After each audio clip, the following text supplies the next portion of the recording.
Hello everyone, and welcome to part 9 in the series on modeling and texture painting in Blender. And in the last one we worked on this brass metal, but we still have these little individual bracket pieces that are holding the blade to the X. And rather than painting this detail by hand, we're going to be using those textures that we downloaded in the last one, and we're going to use them as a stencil. So if I come over to my texture tab, which I'm already in, you can see that we have 3 different types here. We have the world texture and then the material texture. And then this third tab is just for importing like brush textures. So it's already set to brush. I'll click new and then open. And now I'll navigate to where I downloaded this first texture, which looks a little bit like a hinge almost. So I'll increase my brush size with the F key and then switch the blend type to add. And if I click on this little texture drop box, you can see that that texture is already applied to the brush, but I want to switch the mapping type from tiled to stencil. And you can move the stencil by right-clicking and dragging, and if you hold shift while doing that, it scales, and if you hold control and right mouse click, then you can rotate the stencil. Okay, so I'll just drag this over to where I want the stencil positioned. And I'll rotate it into place. And so now if I hold shift and right mouse, of course that scales, but if I tap X or Y, then I can scale this on one axis only. So that can help to make this a little thinner and fit better into the into this little space. Okay, I like the position of that stencil, so I can go ahead and add the color now. So let's see, the strength of the brush is all the way to 1, which is probably a bit high. Let's see. Yeah, I think that's a little too bright, so I'll Control Z to undo that. And I'll take my strength down somewhere around a 0.3 or 0.4, and I'll just add this on gradually. Okay, so that looks better. And now I want to scroll down and I want to get rid of this brush by just clicking the little X and then switching the mapping type back to tiled. Okay, and we're going to be painting this on in layers. So we're beginning with the add blend type to just put that stencil down, but now we're going to switch to multiply. And we want to use the color of the bronze, so we're going to select that with the S key. The base color, I should say. And I'm just going to start lightly painting that color back into the stencil. And it's okay, I'm actually not trying to stay within the lines, because if I go out a little bit, then I'm sort of killing 2 birds with 1 stone, because I'm adding the little occlusion shadow around it, which is a good contrast line.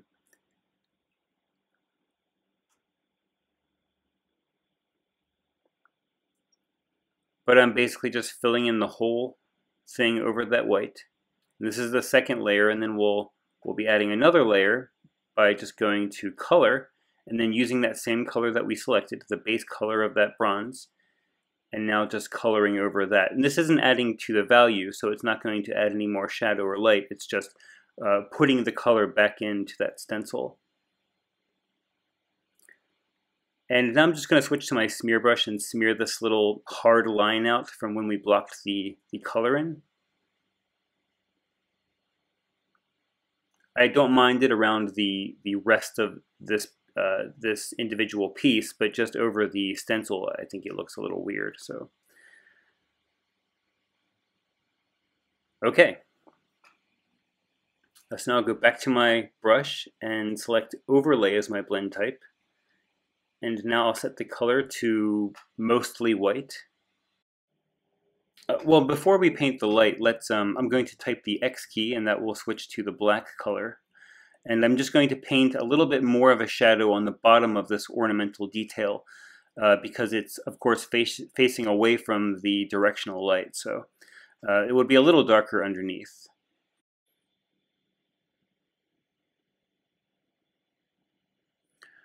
Okay, so I think we can probably start painting the highlights and the lighting now. So I'll type the X key, and I'll switch back to that white, And first I'll come along the top of the areas that would be immediately catching that directional light from above.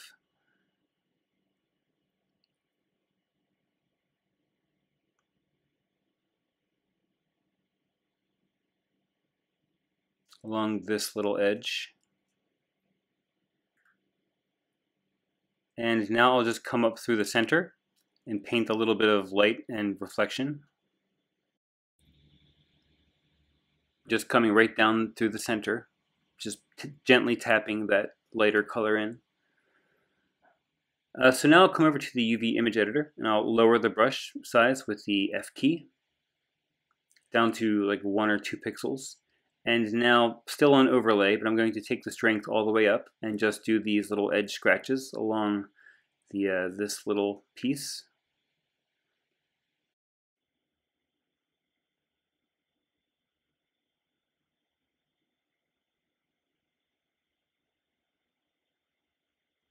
I'm actually glad now that we went with the texture size of 1024 by 1024 because there's so many pieces to this axe. I think if we had gone any smaller, it would have been really, at least this small detail work would not probably have looked very good.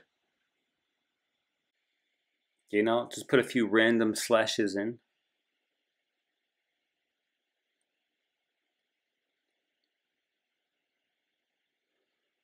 Okay, so what do we need to do now? We need to put some shadows in. So I'm going to enable my face masking and then select this individual piece with the L key and then use the X key to switch back to my black and just start painting a bit of a shadow underneath of where these little brackets are. And you can see what I'm doing just in the UV image editor. I'm just adding these little occlusion shadows underneath.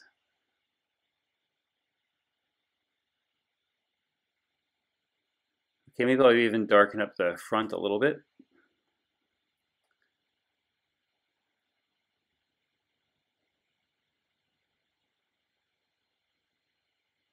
Because there's that narrow space between this piece and the blade, there might be a little bit of an occlusion shadow in there. But now I'll type X to switch back to my white color. And now I'll just start painting some directional highlights on the top. And then along the surface, I'm just going to tap some of that light in to, again, create the illusion of like light reflections.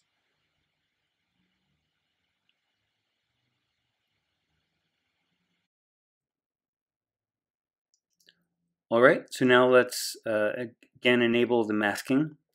And I'll just hover over these two pieces with the mouse and type L to select them, or I guess deselect the mask, I should say. And I'll also make them visible in the UV image editor.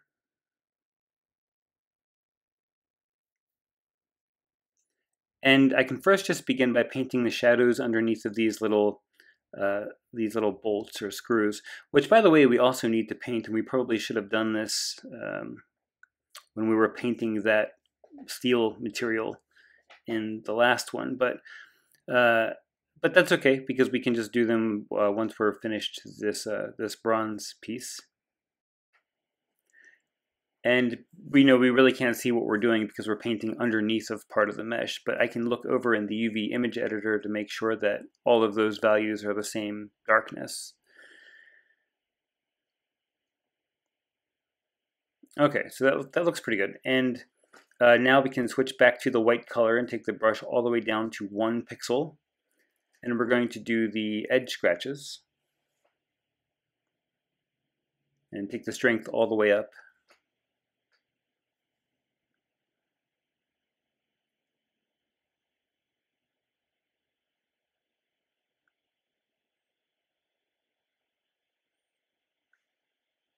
And as always, just try to make as much variation and try not to repeat the pattern if at all possible. It's kind of natural for your hand to want to, but again, we can always just go back over it and clean it up later and put some more randomness in it. I'm just doing this really fast now, so I'll almost definitely come back to all of these little details and clean them up a little at the end. And in hindsight, to save texture space, I probably should have just put these two pieces UVs over top of one another.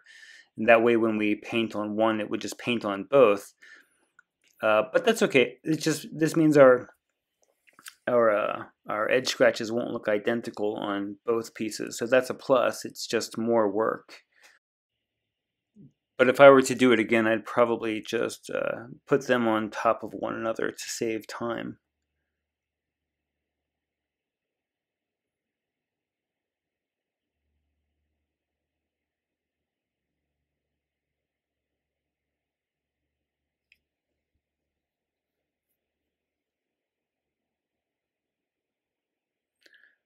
Okay, so now we can add a few extra little scratches in to just make it look more random. Now we can add the ornamental detail to these pieces as well. So we can come over to the texture tab and click new and then open. And I'll select that second sculpt brush texture. And we can change the blend type to add. And then underneath the texture, we'll change the mapping from tiled to stencil. And take the strength down to a 0.3 or 0.4. And as you can see, that stencil is still in the same position that it was before, so we'll have to move it into position by using the right mouse button and dragging it. And then by holding shift, we can scale it, and by holding control, we can rotate it. And then if we hold shift, right mouse click, and then tap X, we can scale that just on the X axis. Okay, so that looks good. So I'll just paint over the stencil. Okay, so that looks all right. Now we can add it to this one as well. And just hold control and rotate it.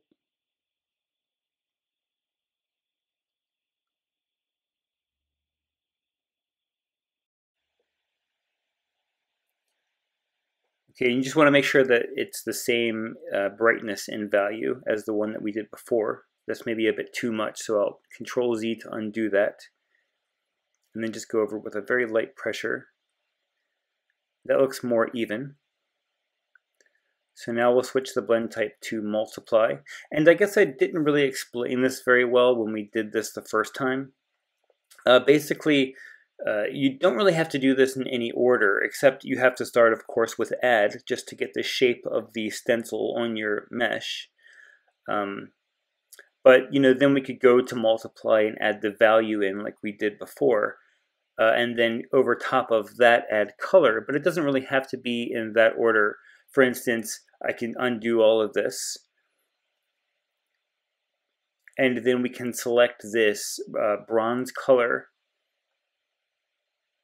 with the S key, and then go to the color blend type. So we can add the color in after add, because that doesn't deal with value at all. It's just the base color.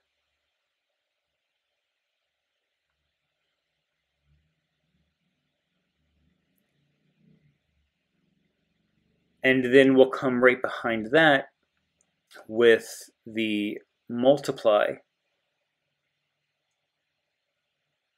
and we'll add the value in. So those are basically the steps. You have to add the shape with the add blend type, and then add the color, and then the value with multiply. So you can do those last two steps in whichever order you want. I don't want to make that sound overly complicated, but I'm sure that by now you probably know the difference between color and value.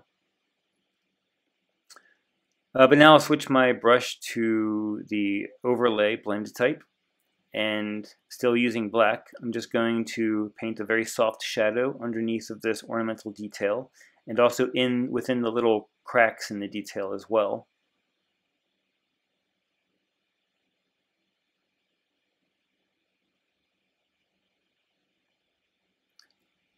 And maybe even in the stencil too, there's these little areas like here we can, paint a little shadow to make it look like it's popping out a little more.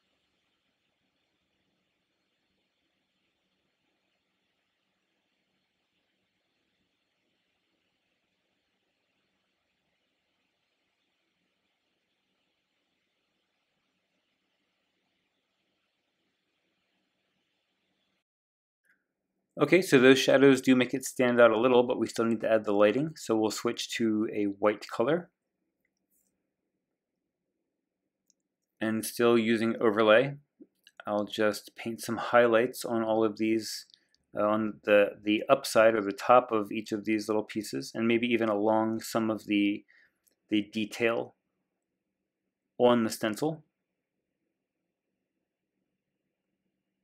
Like down these little ridges, these lighter ridges, and on this little area. Basically just tracing the lighter part of the stencil. So I'm just going to rush through this one. With a soft brush like this, you can, I think anything smaller than 4 or 5 pixels will start to look a little jagged, but it can still look smooth at this size. So I guess my point is if your strokes look a little too pixelated, you can increase the brush size a little, and that might help smooth it out.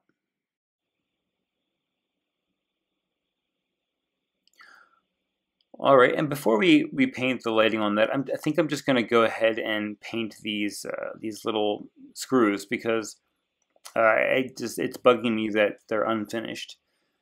So with the masking, I'll select these 4 pieces, and still using overlay, I'm just going to paint some lighting on the top. And I'm trying to curve the stroke so that it makes these look a little more rounded than they actually are. Because if you remember, we subdivided a cube. We used subdivide smooth to create these, so they're not perfectly round. But now with the black color, I'm just going to paint this shadow along the bottom of each one.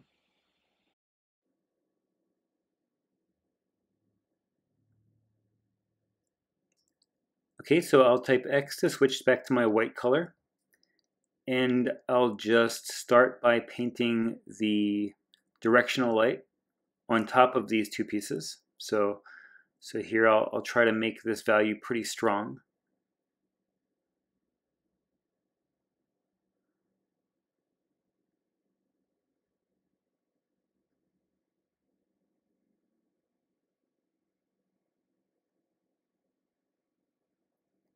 And now I'll lower the brush size with the F key, and I'll just again tap in some lighter color all throughout the surface. But definitely trying to emphasize the tops where that directional light is coming down and hitting the metal and shining, a little brighter in that area.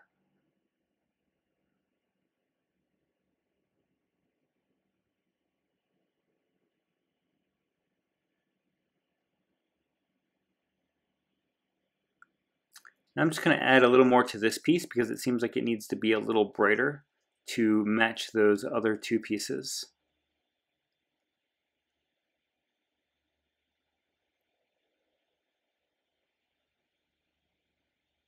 Okay, it looks all right.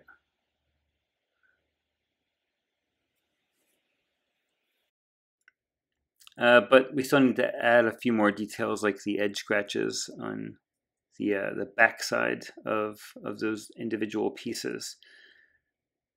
And I said I wasn't going to put a lot of detail into these pieces because they won't be very easily seen, but we can still add a little bit. So I'm just going to tap a little bit of a darker value throughout it.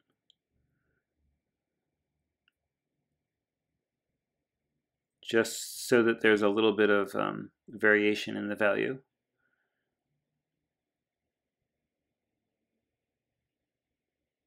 And then I'll also tap a little bit of the lighter color in as well.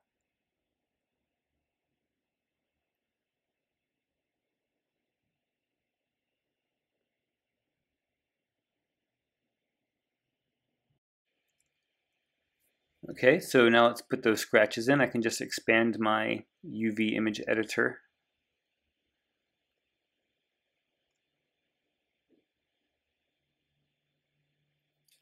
So I'll take my strength all the way up and my brush size down very low.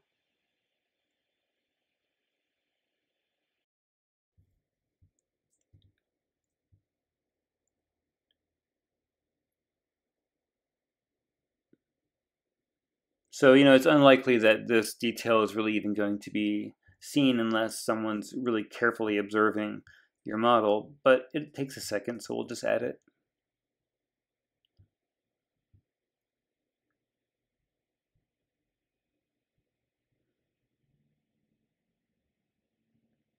And because these pieces are taking up such little texture space because they won't be seen, it's definitely noticeable when you're painting on something on part of your mesh that's this small. You're painting in just like 1 or 2 pixels and trying to get detail added in. That's why it's so important to give areas that have a lot of detail as much texture space as possible. But now we're just going to paint these edge scratches along the edges of these as well because they wrap around to the back side where we just added those scratches.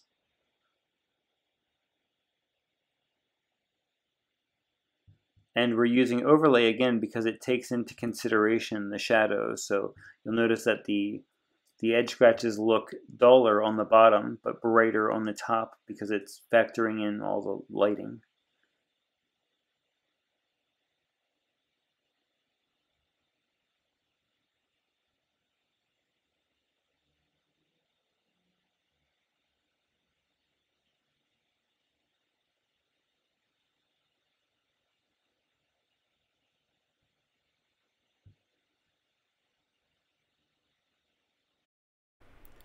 Okay, and I think that means that we're finished this part, and so in the next part we can finally start working on the blade.